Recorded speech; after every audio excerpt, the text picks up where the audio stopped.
What is up? Welcome into this Wednesday episode of Pushing the Pile. If you're watching on YouTube, you can see we're in a different studio today. It's because National Signing Day. We had the 247 Sports guys came over, took over the CBS studio down got kicked out in South Florida, so we got kicked out. Relegated. College guys. This show is always brought to you by FanDuel Sportsbook. Make every moment more. But I want to kick off in the first year by your guys' signing day stories. How did your guys' how'd it go? It was real interesting. So the high school I went to, my sophomore year was the first year it was open. So it was a newer school. So when I signed my senior year, I was like the first athlete to sign, especially to a Division I-A school. So it was really cool. Like they blocked off the whole library. There was 3 of us that got signed. My guy, John Forbes, my guy, Rue. Forbes went to Navy. My other guy went to Gannon University. And it was really dope because my family, my aunt, my grandma, that was one of the last times she was with us before, she went on, rest in peace. But it was really great to have like my whole family and friends there to witness the moment. I signed to UCF, so I wore like a black and gold tie with a black suit, white shirt. Yeah, you know what I'm saying? You didn't do any hat picks, though. No hat pick. No hat pick. Oh, yeah. So, the hats were on the table. Multiple hats. Yeah, multiple hats. Well, I had already committed. So okay. my hat was already there. I was a one-hat guy as well. Oh, yeah, I was a one-hat guy. And then, we all had our hats on the table, and then, we all signed, and then we all picked them up and put it on our heads. Yeah. Did the photo op and everything, but it was really dope, man. I remember as a sophomore, I made the decision to go and commit to Florida State. Yeah. As a sophomore, you committed. And it was all in retrospect, it was probably the dumbest thing I did. I was 16. I was really excited, and I committed to play baseball. I was gonna say he was a 2-sport athlete. I was the number 1 tackle in the country, and there was a lot of angry people for 2 years that I didn't commit for football. And I remember I went to a small liberal arts school, private school. And we didn't have a lot of it wasn't like a football place. Yeah. And I just remember there were people that really gave me a lot of weird attitude about having a signing day type thing at our school. And, like Leger, I only had 1 hat. But yeah, it was a big day. And then you after you do your LOI day, it's like, we're just going to wait around for 2 years now? Yeah, I can't believe you today, your sophomore year. I had senioritis at 16. But it was good. It's important when you throw that hat on and you announce your next plans. It's a big day. It's the culmination of a lot of work. So for guys today, it's a huge deal. Sure. Make sure you take pictures. Bring the people you love. Without a doubt. And yeah, it's a great deal. I will say it's probably a little different just because when we signed, we knew most likely we were going to stay there for all 4 years. Yes. But in today's realm of college football, these guys might be at another team in 6 months. Well, I got in trouble after 6 months. I know you had to go to another school, but that's a different story. But these guys have an opportunity to just walk and leave. So it's just it's so weird. That actually will go into one of Kyle's deep dives later, talking about that. But I just wonder if it is it's special, right? Because it's a special moment. Like you're leaving from high school to college, becoming essentially a man, right? You're gonna be away from coming your parents, of age. Coming of age moment. But it's like when I signed at UCF, I knew I wasn't going anywhere else, right? So it's just I wonder, do these kids think like that just because of NIL and everything now in college football? I used to put on that war chant in the weight room, man, and be like, 700 and however many days I'm gonna be there. Counting down to sophomore year. Yeah, it's just, you take a tremendous amount of pride in where you're going. And I think it's a really cool thing. Yeah, what are your guys' thoughts on NIL and how it's kind of changed the landscape in terms of, you sign with one place, it seems like if you don't start right away or you don't get the money you want, a lot of people have their eyes looking elsewhere after their very first season. Like, what advice would you give to a freshman coming in, dealing with all of this stuff right now? I would say that it would probably prepare you better to learn how to exist in a locker room with ups and downs, with hardships and successes, and to jump ship at the first hardship. It doesn't bode well for your future as an athlete, as a human, as a friend, as a teammate. And we're going to talk about the sanctity of the locker room later on. But I definitely think that it makes, I'm glad guys are getting paid. Yeah. I'm glad that there are opportunities for guys. 100%. And we've all played with people that are riding the pine behind somebody that could potentially play for us. Correct. And you want these guys to have opportunities, but at the end of the day, you made the decision to sign up. You saw the recruiting class. Yeah. You know what's what. And I know that there are some rare instances where people get hoodwinked. Like Trey Burton is a guy I played with in Chicago. He's tight end for the Eagles, the Philly special. Yep. He committed to play football for Urban Meyer at Florida. Yep. He committed to play quarterback for Urban Meyer. Day one on campus, Urban Meyer walks up to him and he's like, "You ain't a quarterback, you're a tight end." So there's some of that. Yeah, for sure, 100%. And not every coach is like that. No. I would say more often than not, they're good dudes who tell you the truth. But it's changed the landscape of college football. It's changed the way that I think guys go about playing in the National Football League and handling their business. And we're going to get into that later, so I don't want to go too much into it. Yeah, when you look at it, right, to Kyle's point, like how can you handle adversity if you never actually go through it? If you literally just up and run at the first sign of something not working right. And I think that's been the difference in regards, like Kyle said, we'll talk about this later, the development from college to the NFL. Like, I used to hear some of those Bama guys say, like, we had to earn our right to play. Like, it was 2 or 3 years of sitting behind an All-American, but you grew in that time period, right? And it pushed you to be the best. So when you got to the league, you already had that mentality where now where guys don't handle adversity well or they don't play right away because they've been the guy in high school. But you got to think, everybody that came here has been the guy in high school. So they got that same mentality. And that's what separates the best from everybody else. Like being able to push through that adversity and work and earn your way to a starting job means a lot. Now, I do agree players should be getting paid, right? But it's weird because we went from one opposite end of the spectrum where guys weren't getting paid at all to essentially being a wild, wild west. To no, exactly, no parameters, no nothing. Like we have to find a middle ground. Like my suggestion, I've suggested this for the last year and a half, is everybody should get one free transfer. After that, you have to sit out a year, like we had to do when we transferred. Like if you transferred within the FBS, you sat out a whole year. Now you can transfer down to FCS and play right away, but if you transferred within the FBS, you sit out a year. So explain this to me. There's guys that could transfer in training camp and play week 1 for somebody else? 100%. So there's guys that will sign in January for the spring ball. Because I know they can transfer, but that's wild. No, I've seen it happen multiple times. I call college football games. Guys will transfer to a place in January for spring ball, but before training camp, they'll transfer again and play for another team. There's no parameters. Like a training camp trade. Correct. There's no parameters. And then also, I think another thing is, like, you're giving 18, 19-year-olds hundreds of thousands, some cases even $1 million. Again, keep it in perspective, just like the NFL, when you talk about percentages of the cap, only a minute amount of people are making that, right? So you have to keep that in perspective. But there are guys that are making hundreds of thousands of dollars and have no financial literacy classes. Like, do not know what to do with that type of money, right? And you've never had that type of money before. And their buddies are handling it. So, like, I think that they should put that money in a trust where you give the player, like, 20% because, I mean, when we were on scholarship, we were fine. We were, having a great time in college football, and we didn't have the money that these kids are making, right? So put, like, 20% of that where they can use it now. 70% goes into trust, and once they take a financial literacy class and they graduate, then you can disperse that money. Like my parents gave me a card that was only to be used for gas and food, and it was like a Costco card. You know what I'm saying? Everything became food. Exactly. And you're like wheeling and dealing for I'll give you a it's the barter. It's the barter program. But commissary. I just I don't know what the NCAA can do, but it literally went from one end of the spectrum to the other. Well, the guys now, and granted, they are supremely talented. I mean, the first name I think of when I think of young talent is that guy Ryan Williams at Alabama. And so many guys want to be the pearl immediately. Yeah. But you have to go into the oyster and grind it out and come out a pearl. For sure. Like those guys at Alabama. And we've played with dudes like this. For sure. And there's a difference between that guy and a guy who has maybe bounced around to get to where he's at. And I'm a guy who bounced around to get where I'm at, but it was never by choice. Yeah. I made bad choices that led me to have to switch schools. And luckily, I fell into some great organizations. But there are guys who, at the first sense of resistance, at the first sense of this ain't going my way, they want to change. It's like when I play a video game and I want to get a high score, you ever restart if one thing goes wrong? Correct. You restart immediately. Like sometimes you got to play it out. Fight through that adversity, man. Play it out a little bit.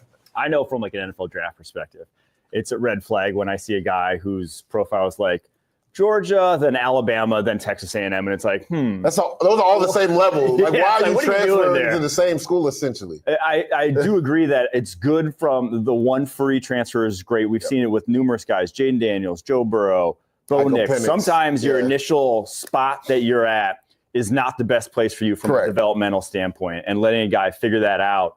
And in cases like Joe Burrow, he wasn't even going to be a starter. It's like, give him that ability to go somewhere else and play right away. Remember when people were claiming him in Columbus? They are. He says he went to school in Ohio, but learned how to play football at LSU. Great.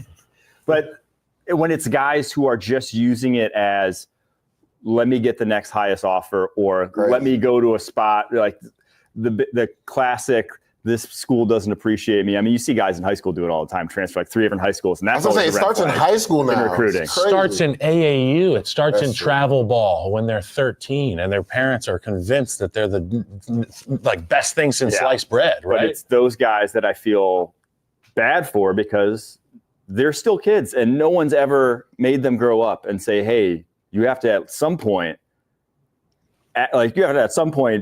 fight through this adversity like we're talking about. And there's something make the best of your situation and not just say it's a situation, not me. Like when we drafted guys in Chicago that went to Iowa or went to Alabama, you know what I'm saying? Like programs that had a culture, programs that had a legacy, like James Daniels, for example, an offensive guard that came in.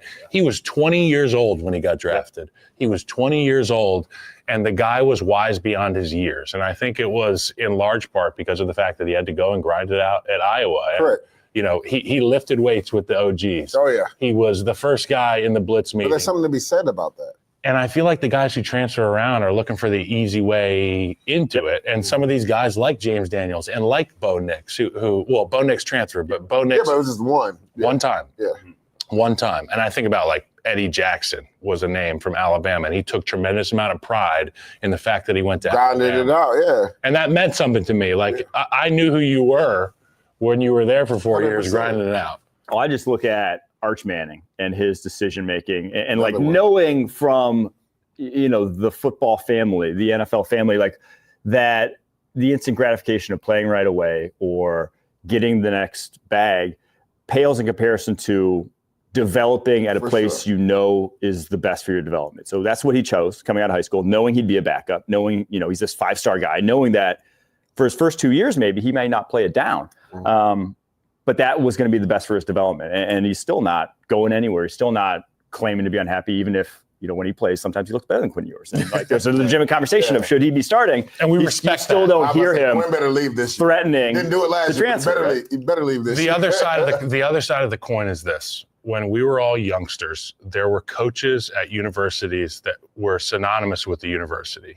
And, you know, like that's I think also about true, though. Yeah. Frank Beamer. Yeah. And those guys didn't leave. Now they do. Yeah. When I went to Oregon, it was Chip Kelly. And my senior year, luckily, I didn't have to inherit a new staff at Oregon the next year. But when Chip left, there was a number of guys that Chip had recruited. Correct. And I can see, so like I'm giving the benefit of the doubt to the people from the coaching issue standpoint, where it's like, I don't know if this coach that recruited me is going to be there. Yeah. For instance, the number one quarterback in the country just committed to Colorado, right? And he's not the number one. He's Michigan, but you're talking about Juju. Yeah, you're talking about Juju Lewis. He was like the number 2. Top guy. Yeah, like a top guy is committed to go play quarterback at Colorado. Yeah. Now, in a vacuum, that sounds awesome because you've seen what Colorado's been able to do with Deion Sanders and the benefits that they have there. Deion could be out the building next year. Yeah. And that's why I believe everybody. I'm like guessing. That's my point. Yeah, like, that's why I believe everybody. There's no continuity there either. So 100%. I don't know. It's a messy situation. I like your idea. Yeah, I know how we have to move on, but one point to make that I think a player that was in that scenario, Noah Fafita, like I thought he should have left and gone to Washington. Coach to Washington. Him and T-Mac decided to stay at Arizona, and it didn't work out this year. And now Fafita's in the transfer portal. Yep. So, all right, if you're any 4 or 5-star high schooler today, Notre Dame can't go wrong. 40 years ago. Hey, Oregon, Dan Lanning ain't leaving. Dan Lanning ain't leaving. All right. We're looking for a new coach, but you still should come to Charge On. All right, we're going to take UCF's nice. Good question. Going to take a break here and get back to do some of our deep dives this week. CBS Sports HQ, giving you college football coverage unlike anyone else. We're talking Big Ten. Pre- and post-game coverage. Are you encouraged with the way that this team responded? Along with breaking news. A lot of movement in the rankings this week. Highlights and expert analysis. That streak could be in jeopardy here. Sure. What was your main takeaway from this game? How impressive was his domination? That really changed the football game. Let's go ahead and have some more fun. Another wild ending. The chaos continues. Turn to CBS Sports HQ. All right, deep dives as we do every single week. Just something we want to discuss in the NFL world. And Leger, we'll kick it off with yours. What do you got? Ooh, this is a real deep dive. Yes. We should split up for this. Unless you've been under a rock, right? You didn't see the hit from Al Shazier, who is the linebacker for the Houston Texans, on Trevor Lawrence. And I'm actually have Harry just play the clip for us real quick. This is the hit that's been talked about all this week. Whether it's on social media, on different media shows. You're going to see number 0 in the middle right here. Trevor Lawrence breaks the pocket. And then right here, as he starts to slides late, Al Shazier takes a forearm and just literally destroys Trevor Lawrence right at his head. And you see Evan Ingram come in and protect his quarterback. Like, can we get freeze when the slide is? I struggle calling that a late slide. There's 5 yards in between when he starts his slide. I'm glad. And I know they're moving towards each other. Exactly. But so Harry, rewind it real quick one more time for us. Just get us back to all right, right here. So this is what, like 6-7 yards? That's 10 yards. Okay. All right, play it. Defensive he hasn't started though yet. Okay. He hasn't started. But he's starting to go. That's a start. Okay. So we're over 5 yards from away. From a defensive perspective, within 7 yards, we need to know exactly what we're going to do. Like, again, this is slowed down, so it looks like, there's a lot of yardage. I don't think people realize how quick 5 yards happens in the NFL. Yeah. Like, guys like Al Shazier are running a 4.5. Yeah. So you know how much ground you cover in 5 yards? And Trevor Lawrence isn't a slug either. Exactly. And he's a bigger dude, too. Yeah. He's like 6'4", 210 They're pounds. the same size. Exactly. So it's just like, you got to think, Al Shazier's thinking he wants to pick up this first down. Now, again, this hit is egregious. Two things can be true. The hit is egregious, right? But also Trevor Lawrence slid late, right? He needed to be a more definitive slide, more decisive on this. And my deep dive is how quarterbacks have weaponized the sideline in late slides, right? I got a couple clips I want to go through, but just want to speak from a defensive perspective, right? And we know this, Kyle and Mike, when there's a rule and you can use it to your advantage, you will. Players do it. Like, let's just compare it to basketball. Yep. Remember when flopping was a fad in the NBA? And it still is, But to mitigate that, what did they start doing? They started finding NBA players for flopping. Bad actors. Bad acting, right? Mm-hmm. We've seen so many times where quarterbacks will muddle on the line of not going out of bounds just so they can jump out at the last second and get an extra free 15. That guy at the bottom, Patrick Mahomes. Oh, he's the king of it. Him and Josh Allen are kings at it, right? We've also seen guys, defenders thinking that they're going to go out of bounds and not want to get fined, and then the quarterback just keeps running. Yep. Right? We've seen it multiple times. So I think there needs to be an onus, not only on the defensive player, but the offensive player, for the players to protect themselves. I'm going to roll a couple clips. First, we're going to start with Caleb Williams. Just last week on Thanksgiving versus the Detroit Lions, right? This is a hit. You'll see Jack Campbell, number 46. He's in the middle of your screen. 6'5", 250. Exactly, running. Now watch. Caleb Williams, play action pass, doesn't like what he sees. He rolls out to his right? See where Jack Campbell's coming from now. Put it in perspective. Now, Caleb has more than enough room to go straight out of bounds, but you saw him actually slow down, acting like he was going to be like Lamar Jackson and cut it back. Well, Caleb also notoriously not a good slider. Yeah. So he's not just a run out of bounds then. Why are you trying to slide? Run thinking about sliding. Past the first down mark. Run out of bounds. Why are you taking unnecessary hits? And then you had the nerve to say that was a low hit. He hit you in the thigh board. What was Jack Campbell supposed to do? Yeah. Like, we have a rule on defense. If it's wiggling in bounds, hit it. That's exactly. Matter of fact, you're about 3 yards away from the sideline. Yep. How can you get mad at Jack Campbell for hitting you right there? My thing is, be definitive, be decisive. Get your butt out of bounds if you don't want to get it. There was nothing wrong with this play from Jack Campbell. And the St. Brown podcast with Amon Ra and his brothers, they were talking about the things that Dan Campbell was emphasizing prior to this game, and this was one of them. He said, this guy, Caleb Williams, is really good at trying to influence guys to not hit him on the sideline, and he'll get more yards. We've seen it with Mahomes. We saw it on that big play 3 weeks ago with Mahomes. Harry, go ahead and roll that beautiful footage. But pretty much they're told, to your point, hit him. Yeah. Hit that guy. So this is 2-minute drill. They need a field goal to win this game, right? Mahomes always does this at the end of games. He rolls out. I want you to see number 23. Watch how he slows down. And then number 8 right there, too. And then look right here. Mahomes still could have went out of bounds. He didn't. And the ball gets punched out of his hands. Now, there would have been an uproar if that safety came down and knocked the living crap out of Mahomes. But he had an opportunity to get out of bounds. They were already in field goal range to win the football game. So people can say what they want about defenders, but, like, they have a job to do. And it's already hard when all the rules are against them.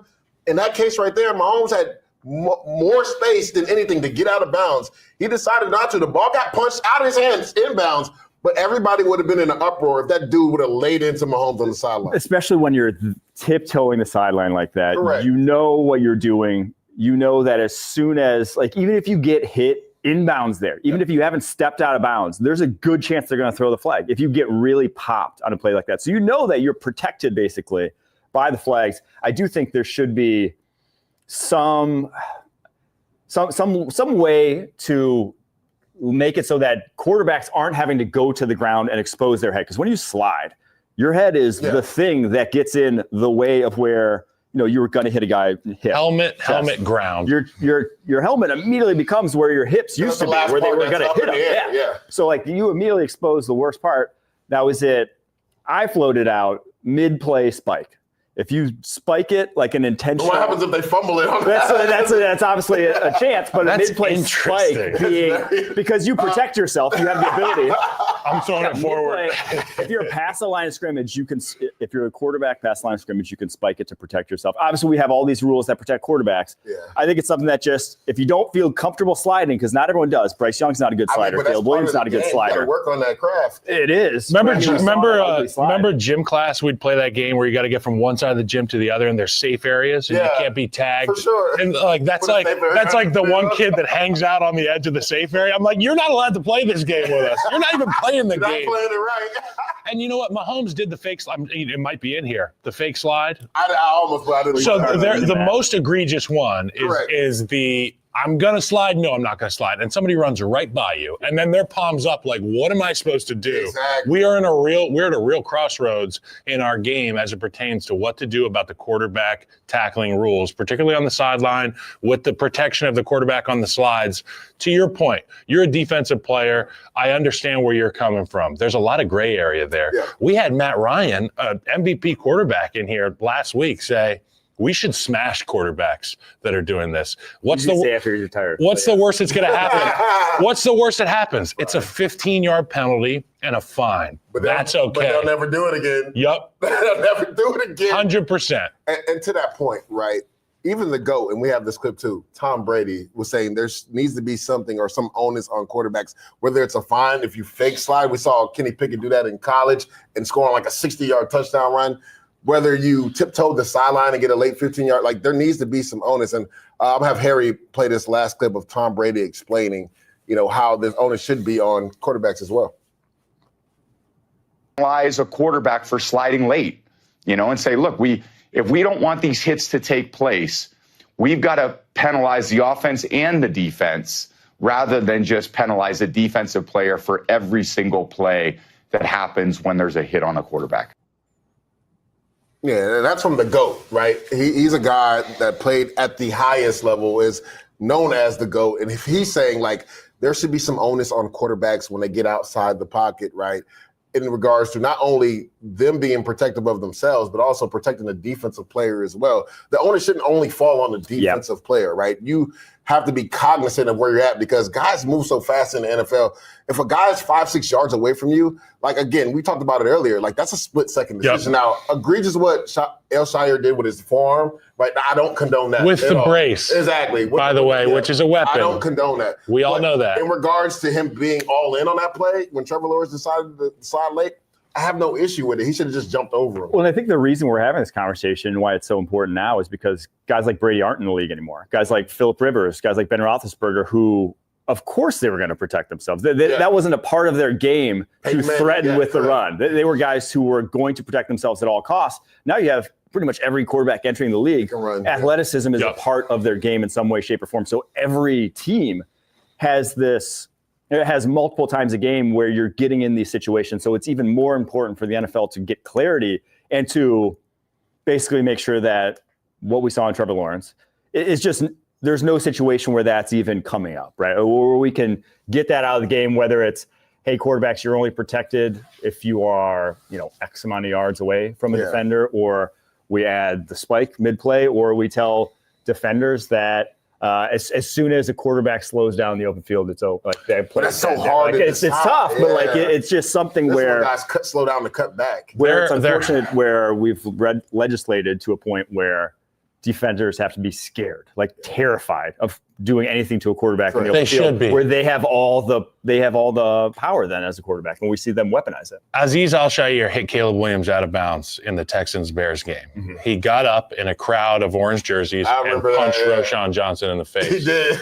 And my biggest gripe was, if I know that guys have a job to do on defense, but my job as an offensive lineman is to make sure that you and your buddies protect your quarterback for sure. Are looking over your shoulder a little bit when you're going to do that. And I think that my biggest disappointment is that these defensive players that are hitting these guys, whether legally or illegally, need to be punished. I think street justice needs to be a thing. Between the white lines. I'm serious. I'll pay the fine. And if I don't, my quarterback will pay the fine for me. Yeah. Same thing on defense. If you go make that hit on the sideline and indicate to them that stuff's not going to fly versus us, then the people you should have a little nest egg of 11 starters should put together $11,000 to cover your fine. Case in point, I don't know if you guys remember earlier this year, I think it was Nate Shepard grabbed Justin Herbert's ankle and twisted. Yep. And I, as a defensive player, I love what Bradley Bozeman did. Yeah. He literally went at Shepard's neck, and I said 100%. That's not part of the game. We don't allow stuff like that in the game. And Bradley Bozeman's first job is to protect that guy. That's the franchise guy. I saw TJ Watt do that to Joe Burrow. I was mad more offensive linemen didn't jump on Nate Shepard. 100%. My thing is, when you do that to our quarterback, everybody – case in point, when Trevor Lawrence got hit like that, I had no problems with Evan Ingram. I loved what Evan Ingram did. Fire me up. Again, he slid late, but anytime you take a shot at the head or neck area of a court, we don't want that in the game. Yep. Right? So I love what Evan Ingram did. What I hated was what the head coach said after the game when the young rookie was taken up for his quarterback and got kicked out of the game. He's like, we don't need that. Yes, we do need that. That is the franchise of your team. You protect him. Without him, you guys don't win. Yep. So, you said, if we got to put a nest egg together, everybody gives a little bit of money to pay the fine, we do that. But we're sending a message. That guy's off limits. You don't put a head, you don't take a shot at his head. So we have a fine book in the NFL, as you and I well know. Oh, yeah. And I've been, you can get fined for being late for meetings. Correct. You get fined for missing blocks. You get fined for the quarterback getting hit. Now, this isn't like the people upstairs taking money out of your pocket. Yeah. This is the guys in the O-line room that close the door and they write it on the whiteboard. For sure. And there's a list of numbers, and those are the offensive linemen. And they say, this is what you're being fined for this week. This is what you're Instead of pooling that money to go to Vegas at the end of the year, it should be a bailout fund for people that are looking to get redemption. And in the old days, it was, I'm going to get you back. Yeah. It may not be this play, but you will be looking for me for the entirety of the football game. I'm paying the bounty case. Hey, all I'm saying, it's a bailout. I'm not paying anybody to go hurt anybody. But what I'm saying is, if you mess with our guy, we'll take care of you if you get them back. Yeah. And I think I hate to say it, it's part of football. For sure. All right. What's your deep dive, Kyle? My deep dive, we're going to take an extended look at what we were talking about with the transfer portal. This is the sanctity of the locker room. And I've been in a lot of locker rooms. You've been in a lot of locker rooms. You've been around football as long as anybody. And you understand that the game has changed. The locker room has changed with the advent of social media, with so many different avenues for guys to get their opinions out there, their thoughts out there, subversively or overtly. Whether somebody goes on the Amon-Ra St. Brown podcast and talks about their locker room in a bad light or a good light. We've never had such visibility into locker rooms. I feel like now, with the transfer portal, with the AAU ball stuff from 14 on, you get to choose your own destiny as an athlete. People lose sight of the fact that ain't the way that it is in the NFL. It's not always about what you want or how you see fit. There's winners and there's losers in the National Football League. And the only way to become the former is to grind it out, like you were talking about, in the locker room. And I take a tremendous amount of issue sometimes with people taking things out of school. And when you're in the locker room and there's things that go on, people usually tend to handle it in the old school, in the locker room. For sure. That's now we get people that run and they have, they're a source. Everybody's a source now, right? Yep. Crazy. I used to live in fear of being like my rookie year or second year, Aaron Cromer and Mark Trestman benched Jay Cutler for Jimmy Clausen. And that next week, there were a multitude of people who were sources in our locker room that talked about all the stuff. And I remember what it did to the locker room. It divided the locker room. It got our coach fired. Jay Cutler ended up leaving. There was no semblance of a team anymore. Nobody trusted anybody anymore. And I just wish we could get back to a spot where people really, when that door closed, and you know who does a great job of that? Mike Tomlin. Mike Tomlin does a great job. Everything does stay in-house with the Steelers. And I'm wondering why that can't be the case everywhere. I'm wondering who that falls on. Is it the players? Is it the coaches? Is it the scouts that may be the sources? Is it the culture? And I think it is the culture. The sanctity of the locker room is being threatened right now. And while it is very entertaining for fans consuming the content, I understand the allure there. You want to know what's going on. It takes away from a really, really special thing, which is the locker room. Yeah, I'll add on to this because we talked about this with players in college and the NIL, and there's something to be said when you're at one place for a number of years dealing with adversity and building your way up. When you look at some of the culture that we're talking about and Mike Tomlin and why things haven't come out of the locker room, man's been there 18 years, right? Yeah. You say the same thing. Continuity.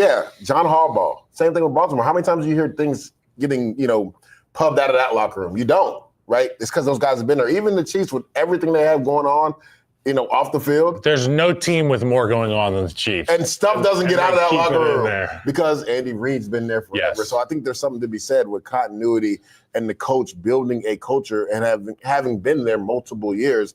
And that isn't just in the locker room. That goes from the front office down, right? So, those guys have been in those roles for a long time, and there's a lot of faith and trust that, this team is led by its players, and the players will take care of stuff internally. And we see issues with, hate to say this, my New York Jets. It's because there has been a revolving door at the head coaching position. Yeah. So you can't really build up that camaraderie, right, that continuity when you're changing head coaches or you're firing head coaches mid-seasons. That's why things get leaked in those type of locker rooms. Same thing with the Chicago Bears. Multiple head coaches, things get leaked out of that locker room because the culture hasn't been built there. Yeah, you don't feel any sense of responsibility. In the old days, it was like, we're all going to get on this space shuttle together and we're launching out into outer space. Yeah. There's nobody that's going to come save us. There's no cavalry that's going to arrive. It's just us. Let's get through this. Nowadays, you go on the Space Mountain ride. You take one lap, and if you don't like it, you're either complaining or calling your agent or calling a journalist. And everybody's in trouble. And one guy's bad situation becomes the entire locker room situation. Right. And I feel like it's bad for football, it's bad for the league, and obviously it's bad for the experience of those players. Now, when you're hearing all these things, when everybody has a Twitter account and can you, I understand why sometimes you would feel the need to explain. You want to explain what's happening, but it's not good for football. It's not good for locker rooms. Well, what do you think of Jahmyr Gibbs putting on Instagram? I think that's a young guy. I think that's a young guy. Yeah, the entire code word Rolodex. I mean, we always had a rule though. I don't know if you guys had in your O-line, you weren't supposed to actually have your phone out. Yep. Meaning, now guys did it every once in a while, but you for sure wouldn't record anything. Yeah. I think that's just this generation, right? Everything is so viral, and they just want to, they're having a fun moment. Let's put it on camera. Not thinking, oh, look, our calls on the back of the board right here. I love what Dan Campbell said. I don't care about. I was on an Instagram live with one of my teammates because he was in the locker room, and I was, getting ready to go take a shower. You didn't even know. He just and I talked about. I wrote this sanctity of the locker room thing, and I didn't even think about my situation. But there's a plethora of situations that we could draw from, and I just don't think it's good for ball. Yeah, for sure. All right, my deep dive, rookie of the year. I tweeted out yesterday that Brock Bowers. You had some fun on Twitter last night. You really did. I saw that. But there has never been a tight end win Rookie of the Year. There's never been an offensive lineman win Rookie of the Year. 57 Rookie of the Years. all have been quarterbacks, running backs, or wide receivers. I wonder why. Running backs have won 35 of the 57, and QBs have won 10 of the last 20. So save me the arguments that say quarterback's the most difficult position for a rookie to translate to. Well, they always get that deference. To me, there should not be any claims of the position you play should not matter into an award where position is not specifically or value is not specifically outlined. Yes, a quarterback's going to matter more for a franchise than a tight end. That's obvious. That's why everyone passed on Brock Bowers for the quarterbacks in this draft class and why he went after all of them. But no tight end has come close to what Brock Bowers is doing this season. He is fourth in the NFL in receiving yards, not among tight ends, fourth in the entire NFL, first in receptions. The rookie tight end record for receiving yards is 1,076. He's on pace for 1,256. The rookie tight end record for receptions is 89. He's on pace for 119. He is arguably the best tight end in the NFL as a rookie. And I think it's like a good argument. I don't think, especially this season, there's been a tight end better than Brock Bowers. Because of that, if you already reached the pinnacle of your position as a rookie, and no one else has, no quarterback is the best of their position, no running back is the best of their position, no offensive lineman is the best of their position, what are we doing here if this guy doesn't win the award? Like, we're just call it the quarterback of the year who was pretty good as a rookie and it's made like their the franchise MVP. fun. Well, I mean, yes. This is the only thing, right? And I love what Brock Bowers has done. You're right. Like, this year, it's going to be a travesty if he is an all-pro. Yeah. And I get another guy that's probably right there underneath him is Trey McBride. A lot of people aren't talking about him. To me, he's been the second best tight end in football. We've been on him all year. It's not even close. But when you are a rookie quarterback, and again, I'm with you 100%. But if you're able to lead your franchise to the playoffs in your rookie year, I think there's something to be said that. Like when you look at C.J. Stroud last year, and perfect picture of having him up there, he missed a game and a half, right? And the Houston Texans were picked dead last. They were picked, I think, with the Panthers tied for the worst odds to make the Super Bowl. Bottom of Pete Prisco's power rankings. Literally. Not only did they make the playoffs, they won the division and won in the first round. So, I mean, like it's, again, what Bowers is doing is astronomical. But I think there's something to be said when you are the focal point of leading a team as a rookie that nobody gave you an opportunity and you're talent deficient. And the Texans technically weren't talent deficient, but Nico Collins wasn't Nico Collins until CJ got there, right? Tank Dell obviously was a rookie, so we didn't know what he was going to be. Dalton Schultz had a career year with him as well. So literally, like that onus becomes on the quarterback. Look at scary Terry McLaurin right now with the Commanders, and they're finally treating him like a number one receiver, and he's top 5 in receiving yards. Like he's probably going to be an all-pro this year, and that didn't happen until Jaden Daniels got there.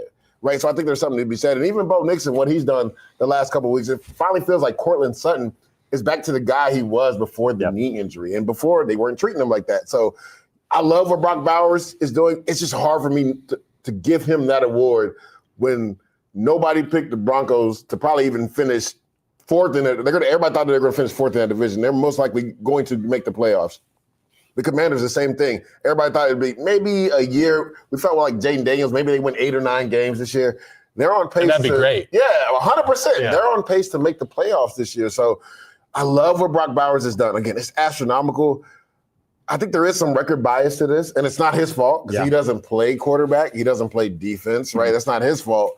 But again, when you lead and you're the face of your franchise, and you lead your team to the playoffs, it's hard not to give them those awards. Matt Eberflus costed Brock Bowers his Rookie of the Year. Because he should have drafted him? Because the Jaden Daniels. Because I would have loved that. the Fail Mary. Rome would have went to the Jets, and that's what I wanted. The Fail Mary led to 6 straight losses for the Bears. Oh, really? We could 6 straight losses. Yeah. We could be having a conversation about Caleb and Jaden for the Offensive Rookie of the Year. But at the end of the day, I love where you're coming from. Yeah. Brock Bowers, and then you weigh into the fact that he's on the Las Vegas Raiders. Yeah. And who is throwing him the football? The ineptitude of that franchise, over the last however many years. Yeah. For a guy like that to show up and be a stalwart for that team, it's unbelievable. His production, you can't argue with it. And to me, it's not even like a year ago when it was Puka versus Stroud. And I thought Puka was great, broke the rookie receiving record. Yeah. But also, if you just stacked him up against wide receivers in the NFL, he was probably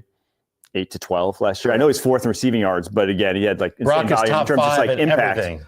Brock is number 1 in everything. Yeah, exactly. He is number 1 in terms of reception. And even just any receivers, position. any position, he's top 5. But at tight end specifically, he is number one. Like, he is the best at his position. I think it's absurd that if you come in the league and you are the best at your position, crazy, that just because of the position you play, you can't get the award. Yep. Yeah.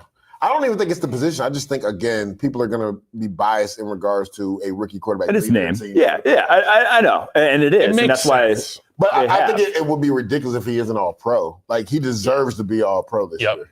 But I just don't think an award that doesn't specifically state value or impact. Who would be an offensive lineman that would have won the Quentin Nelson? We gave it to Larry Warford. Quentin Nelson was... You gave it to Larry Warford in 2013? Yeah. Sorry, you got it wrong. I know your thoughts. That's unbelievable. I had a good trip to Hawaii that year. Quentin Nelson, I believe. Larry and I are buddies, and he hates that I went. There was debate at PFF. I think I wanted Quentin Nelson. We gave it to Baker Mayfield that year. He was obviously great as a rookie. But like Quentin Nelson, Tristan Wirfs was deserving in 2020. Slater could have won his rookie. Sean Slater in 2021. Yeah. There were years. I love Larry Warford. He is my friend. So like when I say stuff like this, it comes from a place of like love. Hug it out. Love, yeah. Chillest dude ever. Yeah. Great football player. All right, we're going to take a quick break. Going to get to our mailbag right after this. Historic rivals with unforgettable seasons meet in a game of honor. The Army-Navy game presented by USAA. December 14th on CBS. You voted for him. It was PFF. We used to give it to, whoever was the best. Oh, are we back? At their position. Yeah, we're back. So we gave it to Warford. I'm trying to think of where you bottom of the barrel. I was a bad PFF guy. I was just get people moved out of the way guy. You know, trying to do my job best I can. We gotta fight, me and Mike, bro. I bet. All right, let's get to it. Words while I was playing about PFF. Oh, yeah. You go into your meeting room and they're like, "Did the grades come out?" And you pull out the sheet. And you're like, "No, hell no." And then you look at your grade from your coach. You're like, what is this? What's going on here? I already know my deep dive next week is going to be the NFL top 100 players in the process that we. Oh, God. I can't wait to have that conversation. Let's do that. Oh, my God. As much as people hate PFF grades, I guarantee that every award voting is worse than this. Oh, yeah. But we're sensitive, okay? So we're going to say, you don't know the play, and it's like inside zone. I play for Rex Ryan. How do you know where I'm supposed to line up this play? That's valid. Those are valid. I'm being sarcastic because I'm like, it's power. How does he know where I'm supposed to go? You guys are running inside zone Adam Gaze 50% of the time. It's like, I think we got that one covered. That's great. All right, first question here comes from AAMag32 on X. He says, big fan of the show, lads. How can the Chargers fix their second half woes? I will say, or I guess I want your take on this first in terms of halftime adjustments and like how much that's on the coach, how much is just kind of random, and what's at play there for an offense. Halftime adjustments are the biggest indicator of a good football coach. Sure. Obviously, creativity is big in developing a first 15, but we know that they get paid too. Those defensive guys, they're going to make adjustments. And when you're hitting your head on the door for the first 15 plays, you get the sense that in 2 quarters, we're going to have to change some stuff up if we don't have the ability to do it in a quick fashion on the sideline. So for the Los Angeles Chargers, I have the utmost faith in their coaching staff. I feel like the self-scouting is there. Mark Trestman, one of the most brilliant minds in offensive football there is. Jim Harbaugh, unquestionably a great football coach. I think that the Chargers are going to be fine, but it comes down to those adjustments. And as you go later in the year, you play better football teams with better defenses and better coaches. And the chess match, because you take it from rookie level chess to, medium, expert. And as you get later in the year, all these people know their weaknesses and their strengths. You're going to get their best stuff. It just all comes down to halftime adjustments. To me, just Chargers specifically, what I've seen is early on in the game, you have great balance. I looked it up. Their run-pass balance in the first quarter is 50-50. Run-pass in the third quarter when they come out, because they've been playing with a lot of leads, obviously, is like 65-35 run-pass. They just go in, lean into the running game. When you have a quarterback who's taking care of the ball better than anyone else, I think that's the biggest thing is come out in the second half, and they're playing as if they're just trying to hold on to a lead when they should be saying, we have a grand opportunity here with a lead to get teams in looks that we know they're going to try to stop the run. They think we're going to sit on this ball. We got Justin freaking Herbert. Yeah.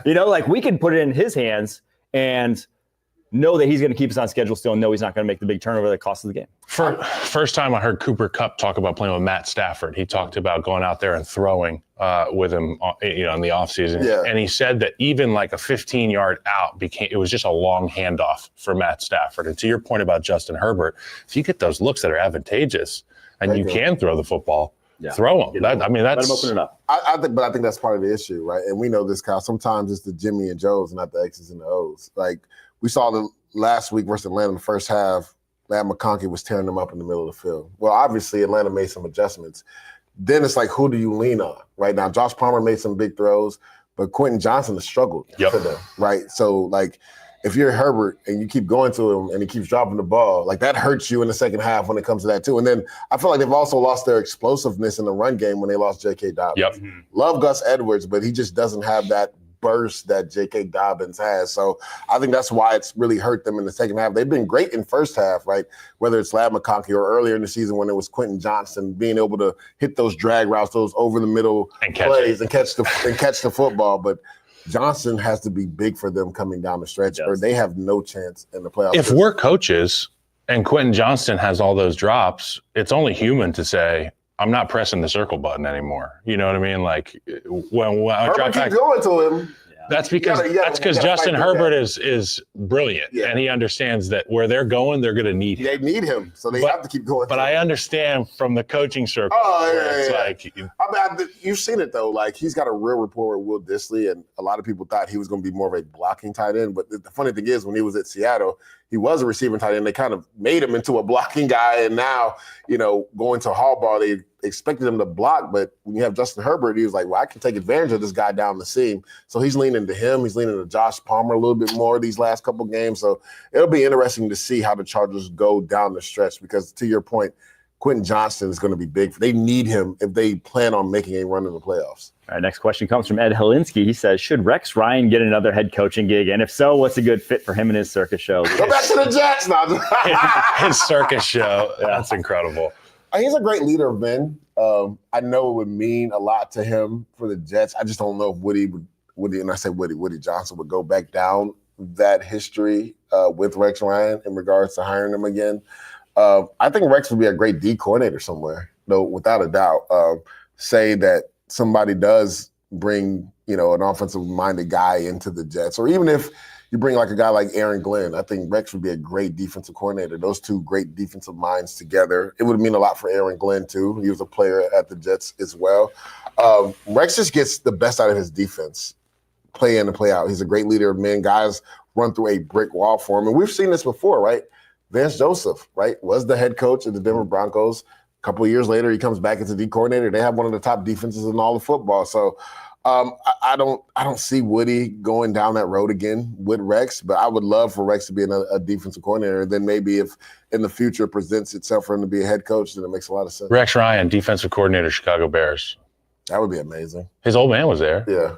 Had a historic defense, the 46 defense. Buddy Ryan's defense was dominant. That would be amazing. That would be cool. You guys got the bodies, too, to do it. Come on. That would be cool. But yeah, I bring an offensive mind in there. I just find it difficult for anyone to go out on a limb and say, let me give him a head coaching job after 8 years away from the game. Has it been that long? Is he a guy that you think could step in and adapt to today's locker rooms? He was already in today's locker room back in the day. That's the thing. Like, yeah, but it's 8 years. I mean, that's a long time. But that's why I said D coordinator I think makes a lot more sense.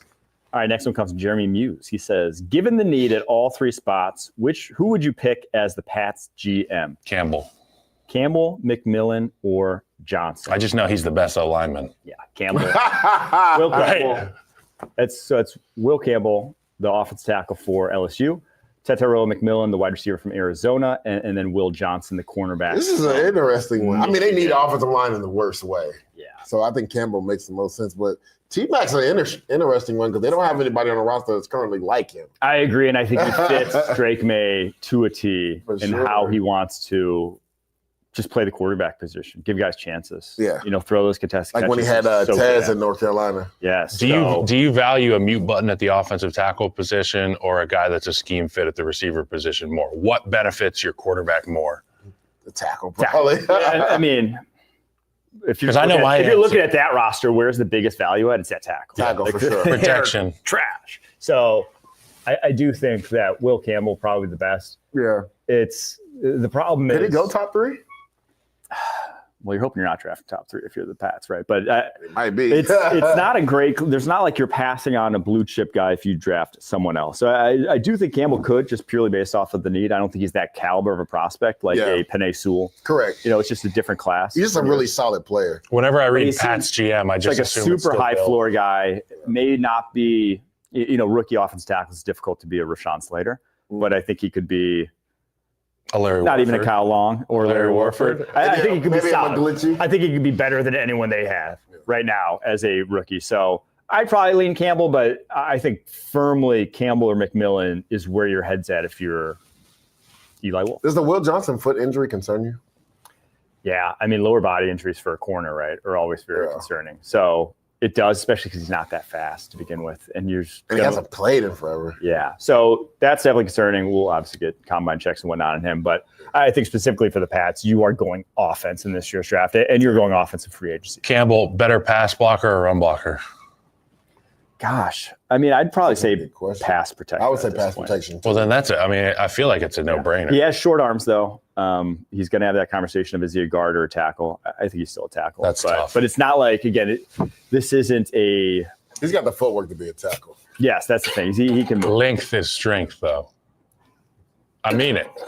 If you're a guy, that doesn't have that elite arm length at the tackle position, you are going to be sledding uphill. Yeah. I think the way they're playing now with the rushes, though, you just got to move. You got to be an athlete at tackle with the blitzes you're seeing. You just got to be able to react inside, outside very quickly. I just think about trying to keep a guy like Myles Garrett away from me as opposed to, I don't want Myles Garrett here. I want Myles Garrett over there. Where that great sign is. Rushing against the other side, actually. Yeah. Altogether. All right, next question comes from Angel Calderon. It says, is there potentially something to temporarily benching young, struggling QBs? Bryce Young, AR, and Will Levis are playing their best ball of their careers after spending time on the bench. I know Will Levis was an injury, but the Titans clearly had lost faith in him and had a fire sale. We've talked about this a few times, and it's like, yes, I think benching at every other position in football is treated as something you do to a player who's not playing well. Yeah. As for some reason, quarterback, we say we can't bench these guys. It's going to hurt their psyche. We're too far in. Another quarterback on the roster who's good. It's going to hurt their the right psyche. guy anyway. Exactly. It's like that might be the position where you want to bench guys the most. Have the quickest trigger on it to really give them the wake-up call and see what they're made of.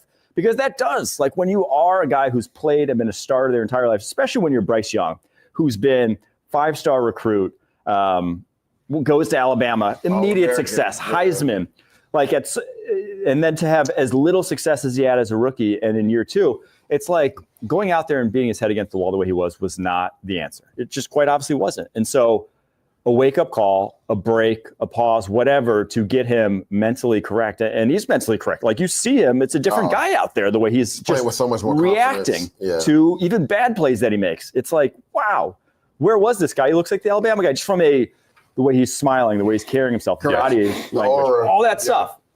Completely different. So, yeah, I think not only should we be benching him, like we should honestly treat it as a position that we're quicker to bench and quicker to bring to the sidelines than maybe others, because it is so mentally taxing of a position that sometimes guys need the break. I go back and forth on this, right? Because we had this conversation before, me, you, and Kyle and Mike, in regards to we're big proponents of having had to see it before. And I went back and forth, and I'm trying to look and remember in the history, when was the last time a rookie quarterback got benched, came back and had success? And one doesn't come to mind. Now, again, because this has happened, will teams from going forward be like, well, is this the exception or is this the rule? Yeah. Right? Because we've seen in history where guys have gotten benched, they came back and started and they still didn't look good. Like we haven't really seen a guy get benched and then come back. Teams allow Peyton to play through the ugliness, right? They allowed Eli Manning to play through the ugliness, right? Even Aaron Rodgers, even though he wasn't a rookie starter when he started in his 4th year, he had some ups and downs, but the Packers let him play through it. Yep. And it boded well for them in the future. And in my head, I was like, man, AR and Bryce might be done. Because again, we're creatures of habits. We want to have seen it before. Yeah. We haven't seen it. Exactly. So is this the exception or is this the rule? And I get what you're saying, Mike. Like usually why don't we treat the quarterback position the same? I think it's because when you look at history, teams have allowed guys to play through. Josh Allen's another one. Have allowed guys to play through the nastiness because at the quarterback position, the only way to get better is to actually have reps. Yeah. So it's a little different than every other position. So, I mean, I'm glad it's worked out for Bryce. Again, he looks like the guy that we saw at Alabama, right? Throwing with anticipation, staying in that pocket, staring down the barrel with pressure, throwing absolute laser beams. And even his mobility has been a lot better since, coming back from being benched. Same thing with Anthony Richardson. He's been a lot more efficient with the football, not putting it in harm's way. I love that they're getting him really involved in the run game, which, again, you always worry about him because he's been dinged up, in the past.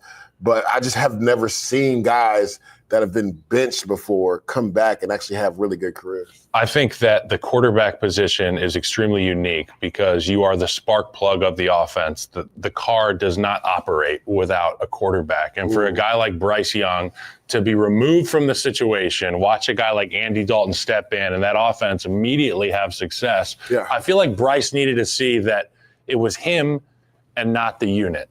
And for that experience, I think it was really good. And it allowed him, it opened up his mind to be able to go back into the game when he was the starting quarterback again and have success. He said, well, he can do it. I should be able to do this because I've done it my entire career. Now, an offensive guard, an offensive tackle, if you're not doing well, it's usually just because you're not doing well. Yeah. As a rookie quarterback in that situation, you could say, now I'm not saying Bryce Young did this. I've never heard him do this. You could point fingers, well, our protection's terrible, blah, blah, blah, blah. Yeah. He never did that. And we crushed Bryce Young, Me and Prisco were like, this guy's little, he's too little, he can't do this, he can't do that. How come at that man like that? Well, Pete said he was little, and I was like, you're one to talk. But, exactly. He's like, that's why I know. But the quarterback position is as mental as it is physical. And for him to be able to see somebody else have success with that group, I think it made the job of coming back in and having success easier for him. And I do agree with you. We have to see it to believe it. Yeah. But we've seen it a few times this year, and it's been. That's what I'm saying. So is that going to be the rule now instead of the exception? I don't know. There's 2 exceptions now. Yeah, I know. I do just think it's a 17-game season now. Yeah. You missed 3 games. That's long. It's still longer than any other season. Yeah. It's like still 14 games. You're still getting a ton of reps. Yeah. So I think that perspective, benching for like the entire season, I think idiotic. That's not going to fix the issues. But like a mid-season break, if it's really not going well, timeout. Yes. Timeout reset. Team should be more open to. Yeah. All right. Timeout. Full. Next question here comes from Mason Gardner. He says, what do you look for when a team is struggling to run the ball?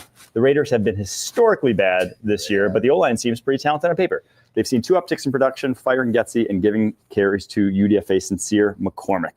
Kyle, you want to take this one? First thing I like to do when I'm watching the run game to see if there's success is, are you armless from the back? And I feel like when I say armless from the back, I don't want to see a guy like this. I want to see 5 guys whose elbows are missing. Yep. I want to see butt cheeks, and I want to see leg drive. The other thing I'm going to look at is consistency in double teams. Man. If you can't man block and if you can't double team with consistency, you're going to have struggles in the run game. And I know Luke Getsy's groups have more often than not been in tops of the league in the running game. I think a lot of it football comes down to technique, what you do with your hands, what you do with your feet, what your landmarks are. And if you're not having success running the football in the National Football League, I more often than not don't think it's a personnel issue. I think it's a technique issue. And we've talked about it with the Bears before, how they're, you see mismatched techniques across the board. If you get 5 guys doing the same thing, you more often than not will have success. This sweatshirt right here, Notre Dame, let them see Where he stand? Synonymous with offensive line dominance, putting a priority on technique, putting a premium on the unit and fundamentals. I was a guy that relied on just ability, and it wasn't until my 6th year in the National Football League that I inherited a coach that really put a premium on technique. And I watched an uptick in my game, and I watched an uptick in the game of all those around me. I feel like if there's struggles in the run game, you have to first look in the mirror with your offensive line coach and the way that you're getting things done from a technique standpoint. Yeah, I'm one again, going back to the Jimmys and the Joes, like a big issue is they don't have Josh Jacobs anymore. I mean, like when you don't have a guy like that, he makes you look good. He looks a lot, makes you look a lot better, right? When you miss a couple blocks, you can make guys miss and still, run for 4 or 5 yards. I have loved what I've seen from this McCormick kid. He's run with purpose. He's run with some physicality as well, and I think that'll go a long way for him. But the offensive line is actually decent with the Las Vegas Raiders, right? They've actually played pretty well this year. I think this is a personnel issue when it comes to them. And then also, you got to look at the quarterback position. If a defense doesn't fear the quarterback, they don't respect it. We're going to load the box. Run game. We're loading up the box. I will say, I think to hammer home Kyle's point, when I see an offensive line's technique in unison, that's like when I see mismatched technique, when I see not on the same pages up front, that's when I'm like, okay, that's a problem. Like you're not going to have a successful run game. I remember watching the Saints week 1, and I'm like, this isn't a good offensive line, right? It's not the most talented offensive line, but I watched their technique. I'm like, they're going to run the ball. Point. They're going to run the ball this year well because they are all one step in on its own, exact same. Like the paths they're taking, like you see how well they've been coached. Correct. To drill in that technique. So I think that's one. Obviously, talent helps up front too. But then I do think creativity and run scheme is number 2.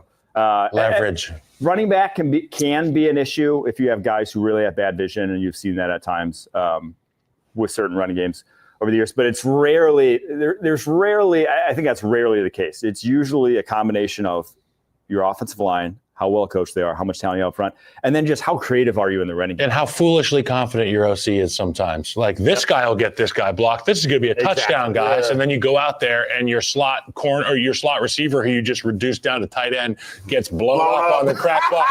And during the install all week, I remember sitting there with Josh Sitton from the Green Bay Packers who came to the Bears at the end, and we'd be doing installs, and there'd be some plays where he would stand up and be like, this shit ain't going to work. Now, I wasn't veteran savvy, smart enough to understand what he was looking at. Yeah, correct. But in terms of mic points, leverage, box count, this stuff all comes into play. And if you don't have that right and you don't have the technique right, you are going to be in a world of hurt. Why are the 49ers running game consistently one of the best in the NFL? They, despite being only able to name most people one offensive lineman on the 49ers, right? This isn't a household name offensive line. It isn't the top 5 or even close to that in the NFL. But they run the football because they have calls that get their offensive linemen to favorable leverage or favorable situations to block 99 times out of 100. They are not going to be asking Aaron Banks to consistently reach a 3 technique on the front side of a play. It's just like a difficult block to make. Well, they're like, Puny does a great job cutting off the second level linebacker on the backside. Well, we're going to run 37 15 times. We're going to give him the opportunity to see the pitch that he likes because he can hit it out of the park. Trent Williams is great at stretching front side, displacing defensive ends. Well, that's going to be a key staple in our offense. And now we can build in actions where I'm faking to go stretch you.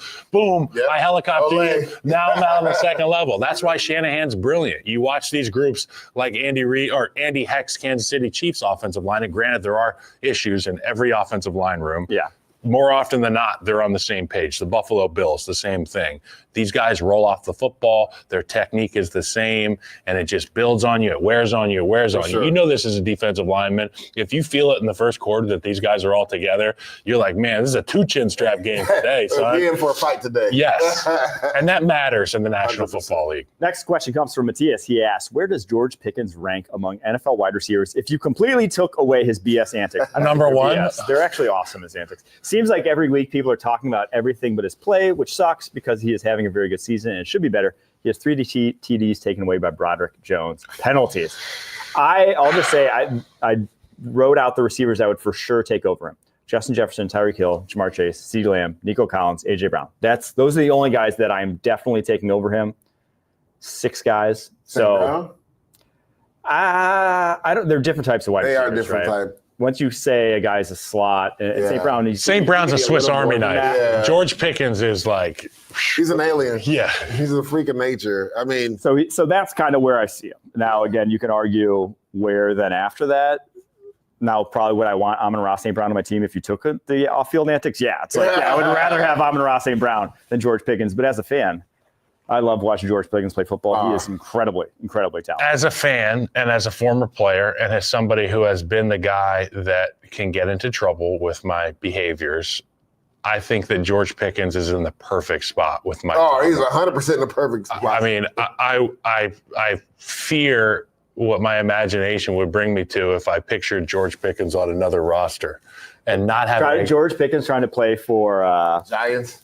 Who is the Bears? Who is just the coach of the Raiders that got fired? Josh McDaniels. Yeah, Josh McDaniels. Oh my God. I mean, when Mike Tomlin grabs him and he's like, "Hey, I need you. I need you right here." And Pickens he's like, "Look at me." And Pickens looks at him. He's like, "I got you." Like, you need a grown-ass man to lead these guys. Leader of men. I'm happy because I love George Pickens like you do, but I've also said he's the most talented guy on the field and he's the most polarizing guy on the field. So you need a guy to be able to balance that. Tomlin does a great job. Yeah, their handshake on the sideline is fire. Like Mike Tomlin, again, being a leader. I mean, we talked about this earlier in regards to things leaving in the locker room, and it doesn't happen in Pittsburgh. It takes a special guy to hone in on the talent that George Pickens has, knowing the grit, the fieriness that George Pickens has, and to be able to corral that when they need it the most, right? And he gets the best out of George Pickens, right? And Pickens trusts him because they've built up that relationship. So from a talent standpoint, I'm with Mike. There's probably only 5 receivers, pure talent-wise, that are probably better than him or in that same realm as him. And again, he's been amazing. I think there's something to be said also that when Mike Tomlin decided to make that move to Russell Wilson, it seemed like George Pickens was all on board for it. Right? Because he had kind of seen what was happening in the practice with Russell Wilson. And if he knows with his skill set, if you just put it anywhere in my vicinity, give me a chance. I have a chance to come down with the football. And that's what had hurt him the first couple of weeks. Justin was underthrowing some passes. I think he didn't want to throw interceptions. Well, we know Russell Wilson with that moon ball is going to let it go. And George Pickens is like, I love that because I can adjust to any ball in the air. And we've seen him really take a step this year. What I think we failed to realize is we see every week a TikTok-worthy George Pickens interaction with somebody on the football field. Something that happened. If you don't think that happens once a week in practice, you're dead wrong. Oh, for sure. And for the Pittsburgh Steelers to keep that in-house and to get that guy to come out and compete week in, week out says the world about Mike Tomlin and his staff. For sure. Last one here. Ed Holinsky asking, in your opinion, which type of holiday pie is underrated? I'll go last. Let's say I want to hear the big guys' takes first before I get some. Pecan. Yo! Fire. The best line. Get some flaky salt and some caramel in there. Oh, yes, Lord! Pecan pie. Yeah, I mean, that's easily my favorite. The boys. Pumpkin pie. You're supposed to carve pumpkins. You ain't supposed to eat them. What the hell are we doing, man? I can't wait. My mom is going to make pumpkin spice lattes. Get out of here. All right. That's our show. We'll be back tomorrow doing the full preview for week 14 now. Damn near at the end of the season. Wow. Crazy. Until next time, keep pushing. Peace.